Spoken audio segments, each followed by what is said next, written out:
Assalamualaikum and good morning to you, my dear friends. I am yours truly, Mahantji, Dr. Balliram Chadee, and you are tuned in to our weekly educational segment, The Beauty of Knowing. Thank you for tuning in. We have a lighter version of Hinduism every weekend, where we take into practicality something that makes sense in today's world, and we try to bring it in a version that everybody can comprehend. Thank you for all the comments, suggestions, feedback, compliments. It has gone and continues to go a long way, as I humbly accept all of your praises and even the criticisms that came with it. Today's topic that came in: what is the difference between tradition and religion? There's everything that we do today in Jandi and Puja Satsang. Is it all religion or is it tradition? My dear friends, let's split it. Religion, any religion, but we'll focus on Hinduism. Religion or religious practices are the elements that we abide with, or the process that we follow, what we comply or adhere to. In other words, the things we do, because it is mandated in our scriptural and religious texts. What the Ramayana says, what the Gita says, what the Vedas says, the Shastras, the Puranas, those things. Whatever is doctrinated and we follow, that is religion. We'll break that down so we can all understand it.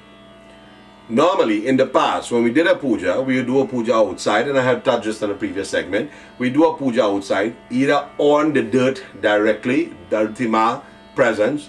Then we elevated that into a bedi, a box with dirt, because we would start doing pujas inside the house than outside.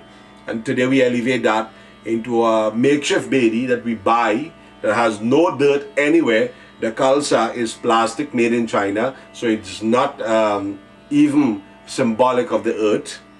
And the diya is also plastic. We're using things today because it is commercially available.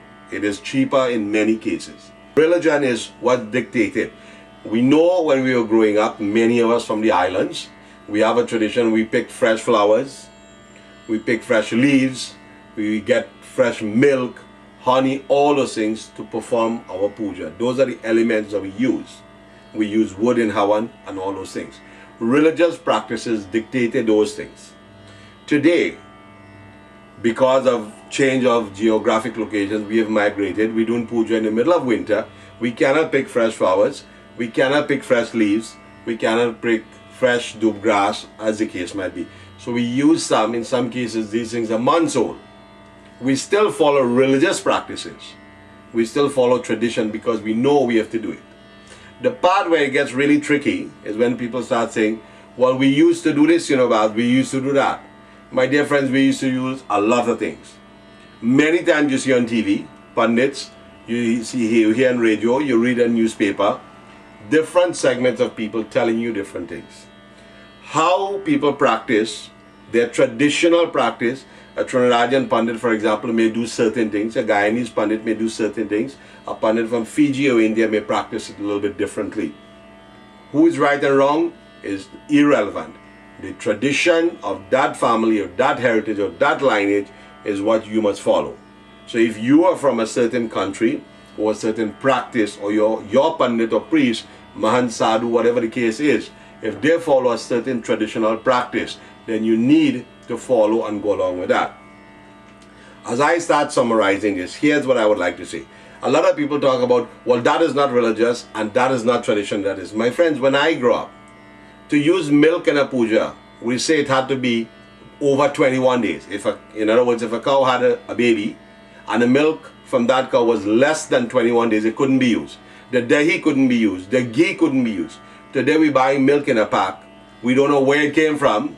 We don't know if it came from a cow. We buy ghee. We don't know where that came from. We use cotton, which is recycled. We don't know where that came from. We're using malas. If you see where they make, you never touch it. All of these things we do today because it's available. It's the world that we live in, and we have to use it. We have to do it. So we have to be practical. My message to you this morning is, religion is dictated in the text. We must do puja, we must do funeral, we must do wedding, we must do christening, we must do Janev Samskar. All of these things, these are religion. It's dictated religious practices.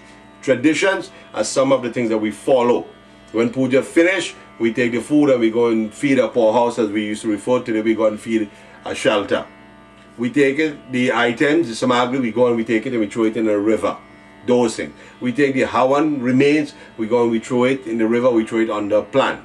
We take the gifts, the arati money, we donate it to charity.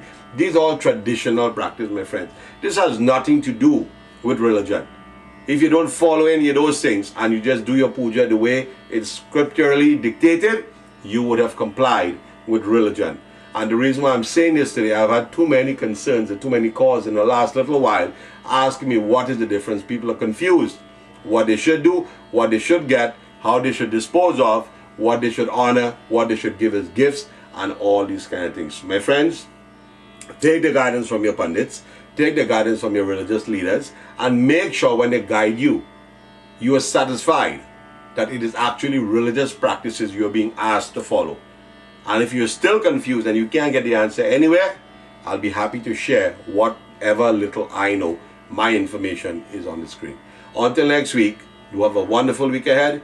Jai Sitaram.